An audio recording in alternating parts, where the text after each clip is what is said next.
नमस्कार साधुकों, स्वागत है आपका हठ योग में। आज का विषय है शुद्धि।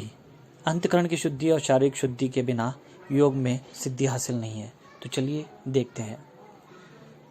शुद्धि सभ्यता का प्रतीक और योग का प्रतीक है। शुद्धि वहाँ पवित्रता, मानवता का, वहाँ अशुद्धि पशु का चिन्ह है। पशु की शुद्धि अशुद्धि का कोई विवेक नहीं होता। सभ्य व्यक्ति वही कहलाता है जो गंदगी से दूर रहता है और अपनी हर वस्तु को स्वच्छ रखता है। असभ्य व्यक्ति ही पशुओं की तरह अस्वच्छ बने रहते हैं। गंदगी से उन्हें घृणा नहीं होती क्योंकि वह उनके स्वभाव का एक अंग बन जाती है। वह गंदगी केवल शरीर व वस्त्रों तक ही सीमित नहीं है। ध्यान से समझे, वह गंदगी केवल शरीर या वस्त्रों तक ही सीमित नहीं है, बल्कि वह गंदगी केवल शरीर व वस्त्र तक ही सीमित नहीं रहती। वह तो उस व्यक्ति का एक स्वभाव बन जाता है, यानी कि अंतःकरण तक आ जाता है, जो जीवन के हर क्षेत्र में काम करता है। उसका हर काम इस अवगुण से ओतप्रोत रहेगा। उसे यह अनुभव नहीं होता कि गंदगी व्यक्ति को असुंदर, अनाकर्षक और घृणास्पद बनाती है। समाज में उसे कोई सम्मान नहीं देता। ऐसे व्यक्ति से सभ्य मनुष्य अपने पास बिठाने से कतराते हैं। व्यापारिक लेन देन में भी उसे प्रोत्साहित नहीं करते, ना ही उससे मैत्री का हाथ बढ़ाते हैं। परस्पर संबंधों का आधार तौर स्तर की अनुकूलता ही होती है। गंदगी प्रिय व्यक्ति उच्च श्रेणी के नागरिकों के पास बैठने से होती है, यानी कि गंदगी प्रिय व्यक्ति उच्च श्रेणी के नागरिकों के पास बैठने का साहस भी नहीं कर सकता। देखिए, जो गंदा इंसान होता है वहाँ क्या क्या नहीं कर सकता, क्या कर सकता है, वो यहाँ पर बताया गया है। उसका अपना अंतःकरण ही यह गवाही नहीं देता कि वहाँ अच्छे लोगों के संग में रहे, क्योंकि स्वयं को वहाँ इसका अनधिकारी समझता है। यह तो अपने स्तर के गंदे लोगों के पास ही बैठना पसंद करेगा, जहाँ से उसे स्वच्छता की सीख नहीं मिल सकती। वहाँ व्यक्ति आर्थिक व सामाजिक सभी क्षेत्रों में पिछड़ा हुआ रहेगा। उसका बौद्धिक विकास भी रुक जाता है, यानी कि वह ज़्यादा सोच नहीं पाता। वह ज़्यादा धीर, ज्ञान और गंभीर पुरुष नहीं बन सकता। आगे बताया गया है, वह जीवन में कुछ महत्वपूर्ण कार्य नहीं कर सकता, जैसे क्योंकि सभी और के सहयोग से वह वंचित रहेगा। पहला, इसके विपरीत स्वच्छता एक ऐसा गुण है जिससे आंतरिक प्रसन्नता प्राप्त होती है। घरेलू व व्यापार, नौकरी के सभी कार्यों में या संपादन में रुचि बनी रहती है।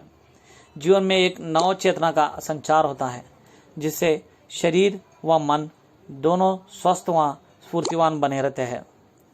किसी भी कार्य की सफलता के लिए शारीरिक व मानसिक स्फूर्ति ही परम सहायक होती है। स्फूर्ति व चेतना के अभाव में हर काम में नवग्रह की छाया रहती है।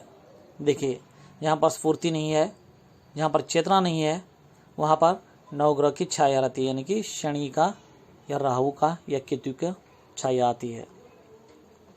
आगे बताया गया है, स्फूर्ति के उपार्जन के लिए स्वच्छता एक आवश्यक प्रवृत्ति है, जिससे चिर नवीनता बनी रहती है, यानी कि नवीनता हमेशा के लिए।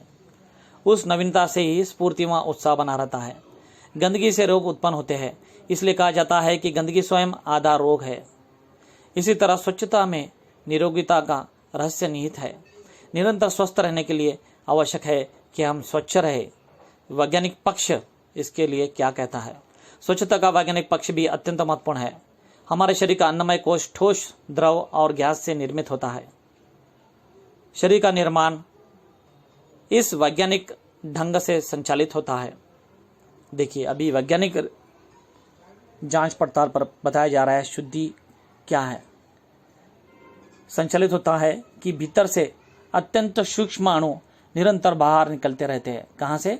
शरीर के भीतर से, और संपर्क में आने वालों को प्रभावित करते रहते हैं। शरीर एक फव्वारे की तरह होता है, यह लगातार कणों को बाहर फेंकता है। केवल बाहर फेंकने का ही गुण नहीं है, अन्य व्यक्तियों के शरीरों से जो कण बाहर निकलते रहते हैं उन्हें यह ग्रहण भी करता है, यह ग्रहण भी करता रहता है।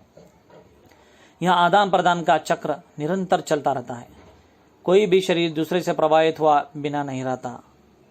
मनुष्य जहाँ रहता है वहाँ अपने सूक्ष्म कणों को बाहर निकालता है और निकालता रहता है। और अन्न पिंडों, जैसा कि देखिए यहाँ पर बताया जा रहा है वैज्ञानिक रीति से शुद्धि का कितना महत्व है योग में उस साधक के लिए, वो आगे बताया जा रहा है।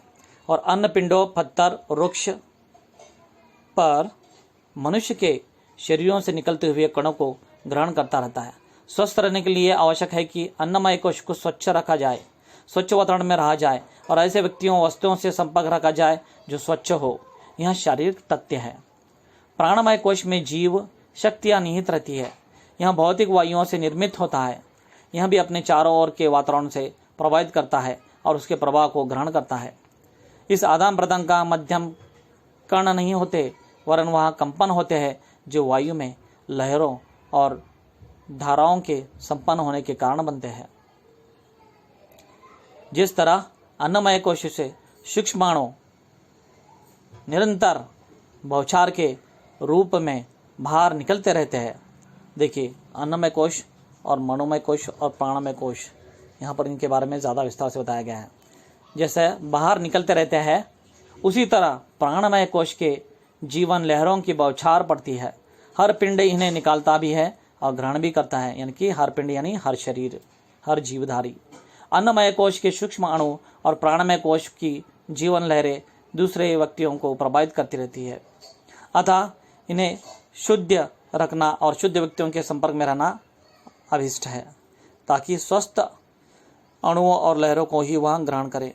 शुद्धि के नियमों का उद्देश्य इन दोनों कोशों को स्वस्थ रखना है, जिससे वहाँ शारीरिक व मानसिक कोश से वहाँ स्वस्थ व स्फूर्तिवान बने रहे और साधना में अग्रसर बने रहे और मन को साध कर अभ्यास और वैराग्य से वहाँ साधक आगे बढ़ता हुआ समाधि को प्राप्त करके आत्मा परमात्मा में लीन हो जाए। तो देखिए शुद्धि का इतना महत्व बताया गया है। बस इतना ही था। धन्यवाद।